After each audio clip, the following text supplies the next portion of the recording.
Good morning. Thank you, Mr. McKenzie, for that gracious introduction.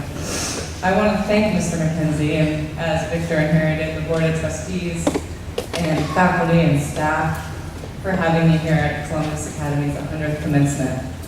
I see many familiar faces in the crowd, teachers, mentors, families, friends, who have had profound influence on my life. And here we are together again, down through time at the Columbus Academy.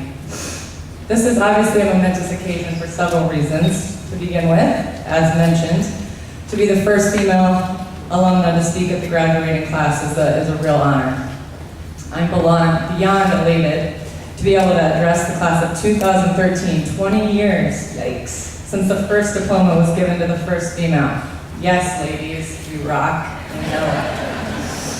And with a note of sadness, of course, it should also be mentioned, as we know, this is John's last commencement as the headmaster, and my mom, Debbie Keeran, a veteran administrator and teacher here for 35 years, has always said John is one of the good ones, and although I have no doubt the Columbus Academy will be led by future heads, John will be missed, and his mark has truly been engraved on this great school. So just to recap, 100th commencement, first female alumna, and Mr. McKenzie's last commencement. I feel no pressure whatsoever to deliver a really good speech today.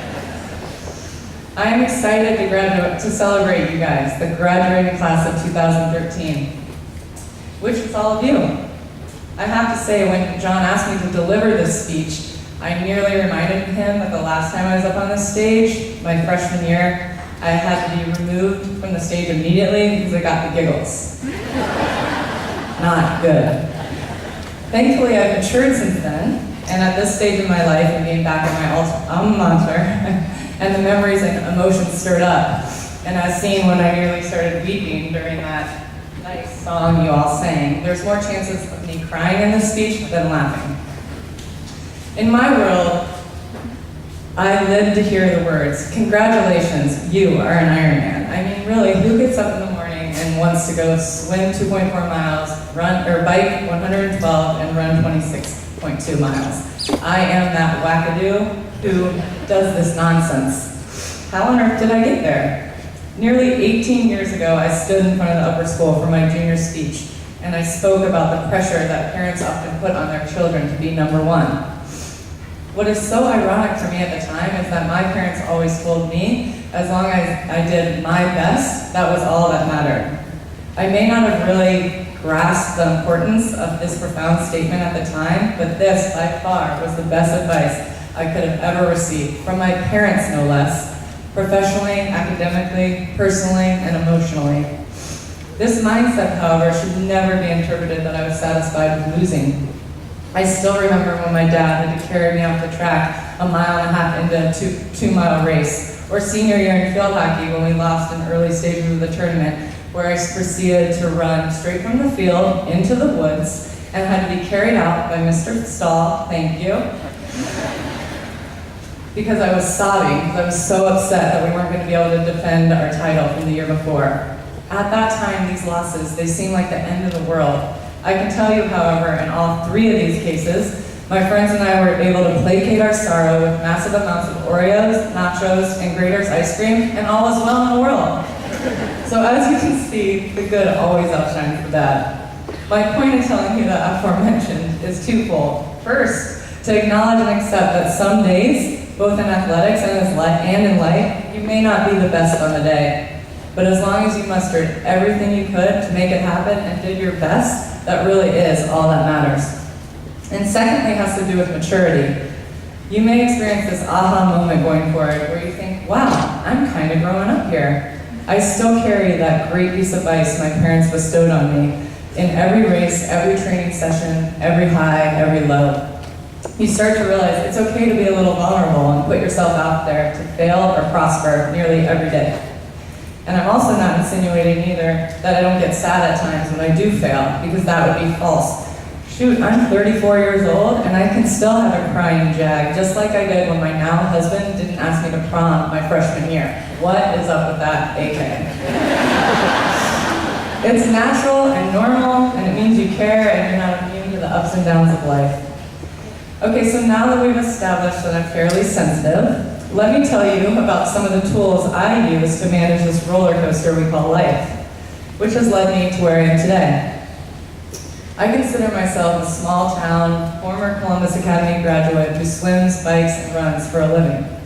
I'm hoping where I can be enlightening and fulfilling is to share with you the lens that I look through in effort to achieve goals and dream a little bit in color. I often hear people say how lucky I am to be a professional athlete and living my dream. And of course I understand where they are coming from and how we all throw that word luck around when good things happen to someone. But in reality, following your dream usually doesn't happen because of luck. This would mean no work or planning was involved. And if there's one thing I am most certain of, my life has had a plan. With peaks and valleys, yes, but there was always a plan. Being a professional triathlete was sort of a dream floating around my mind through my subconscious as I ran around the track before school. It developed through countless swim practice, field hiking 2-a-days, and thousands of miles on that track outside with Bob Kirk. It continued with my field hockey practices in college, hiding my extra running from my coach because she thought I was doing too much. Swimming every day because it was my time to just deal with life. Some call this obsessive, a word that can often have a very negative connotation. But to me, obsessive was a word the lazy used to describe the dedicated. Again, obsessive was a word the lazy used to describe the dedicated. I never questioned what I was doing. I knew it had a purpose down the road, even if it took time to escalate. My parents, however, were mystified when I told them I was leaving my very comfy, secure, get a paycheck every 2 weeks, traditional job. I should rephrase that. I think my mom was more horrified than mystified. While I consider her to be a very positive, conservative voice of reason, I told her, you always told me to do my best, so that's precisely what I'm going to go do, my best. She later did tell me this made her realize I could make it work and had a true passion. Thanks, Mom. So, my advice for you right now is find your passion, have a plan, do your best. During my tenure in the real world, focused sayings have helped me create this platform to reach along my journey. I'd like to share 4 with you today. The first is getting comfortable being uncomfortable. I apply this to all facets of my life, business, training, racing. You all will be faced with choices in your life, and it'll be up to you to figure out how uncomfortable do you want to get in that moment so that it'll allow you to move forward. I know for me, in training sessions, there are sessions where I feel like I'm going to blow my biscuits. I'm on the brink, wounded animal-like, barely able to hold on. The effort is extreme, but tolerable. This is getting comfortable, being uncomfortable at its finest. And it's in these raw, tender, gentle moments of discomfort where the magic actually happens. I never question the magic. It's where we find the most success. I know embracing this uncomfortable feeling will help me be a better athlete tomorrow, and especially in racing. So life is jam-packed with these subtle moments, and you have to decide whether to stay in your comfort zone or push through adversity to keep improving. I'm always very uncomfortable at mile 20 of an Ironman, especially, but when I allow my mind to get comfortable with that discomfort, it's easier to mentally power through. So you guys too will face this getting comfortable being uncomfortable. It's whether you decide to go out and party or study for that exam, or it may be the case that you're uncomfortable leaving home, what you're familiar with. You may even get a little homesick. I stopped like a little schoolgirl when I left for college. You now have to manage your own time, schedule, transportation. No one is there to tell you where to go and what to do. You are on your own. And P.S., your parents may be wondering what they're going to make your room. Talk about uncomfortable. Getting uncomfortable, being uncomfortable comes with the territory, especially when you embark on something new or when there's change. So when you reach mile 20, power through it. The second saying I live by is keep calm, carry on. Some of you are fortunate to know where you're heading, your life plan, but I bet a vast majority of you don't quite know just yet. And you're hoping you might find some clues in college. With discomfort in life comes adversity, and with adversity comes chaos. You need to remember to take a step back, refocus, stay calm when these inevitable situations arise. In my first 2 Ironmans as a full-time pro, I DNF'd, did not finish. I was devastated that I failed at my first 2 money-making opportunities as a pro. I had that dreadful DNF by my name. I find that you learn the most about a person though when they're down, and the key for this situation was to be not about how I was knocked down, but how I could get back up, dust myself off, fix the problems, have faith in the plan and hard work, and get after it again. I relate this to you because perhaps that test you studied for didn't go so well. You'll learn from it. That roommate you might not have anything in common with, you'll learn from that too. It's okay. Trust me, the person you think is unlike you might have something to offer.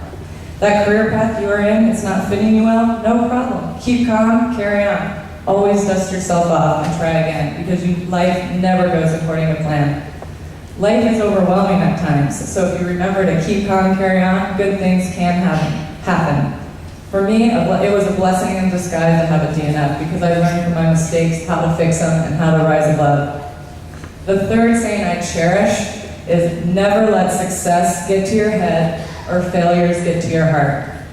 Through my racing history, I have followed this quote countless times, because no matter how successful you are, you will have to saunter through the stumbling blocks of life. While I've been fortunate and blessed to have success in the sport, which I'm so grateful for, I've also failed at it many times, and I'll fail again in the future. One thing I've learned though in the past is to not be afraid of that. I am afraid of a lot of things, let me tell you, but I am not afraid of failing, because I know the end result brings out something positive and authentic. If you face enormous setbacks, learn from those mistakes and get on with your life. This is true in business, racing, a bad relationship, or a bad grade in college. On the flip side, when something successful happens in your life, take time to really nourish it and enjoy it. Never underestimate the power of happiness and balance. Celebrate it.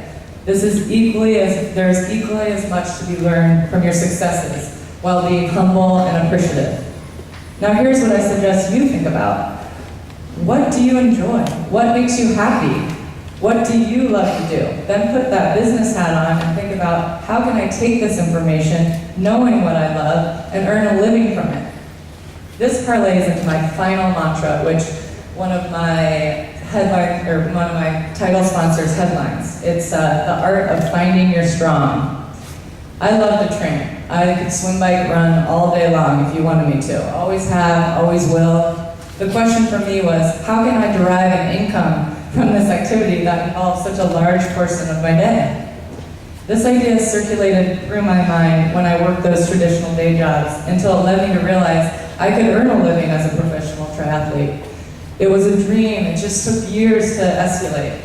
And the end result was a 180-degree turn in my way of thinking on how to attain that goal. Something I all know we have in common today is that Columbus Academy builds this foundation for us being able to choose our own path and think creatively to make it happen, and thus find your strong.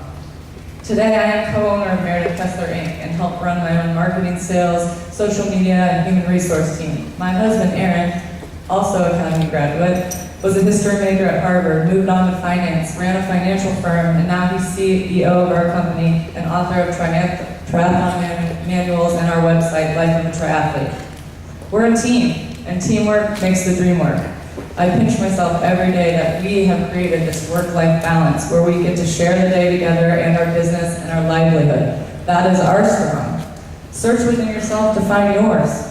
It probably won't come to you right away, but you should always be searching. I chose the path of being a pro triathlete. You might be a lawyer, doctor, social worker, architect, whatever it is, running your own business. Seniors, let me say, you do not need to know exactly where your life is going to go. Embrace the uncertainty. Have fun along the way. Learn from the past. Don't dwell on it. Live in the present. Keep that eye to the future. And remember, do not forget what is important to you in life, which is family and friends. People will come and go, and that is the nature of life experiences. Yet one of those individuals, or many, will hold such a place in your development as a person. And in this development, remember to steer clear of what I like to call the bubble syndrome. And as a pro athlete in a very individualistic sport, it's alarming to see fellow triathletes and some society in general, becoming introverted and concerned with their own well-being above others. They often put this bubble around themselves that's nearly impossible to pop. Some of my most rewarding experiences in my life revolve around helping others, not for notoriety, but because it's the right thing to do. I know this age of social media organically limits our ability to interact with others. I fall victim to this myself. So I encourage you to take time to really communicate on a personal level. Instead of sending that text to your family, sit around the table, talk about politics or just old times or anything to keep you learning about this important person or people in your life.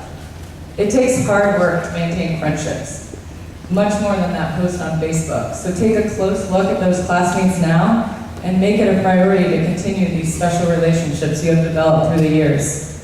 Some of my best friends are here today. Those same pals that I scarfed down those Oreos with back in the day. Friends from kindergarten and their families and beyond. We are still friends because we took time out of our day to keep the lines of communication open.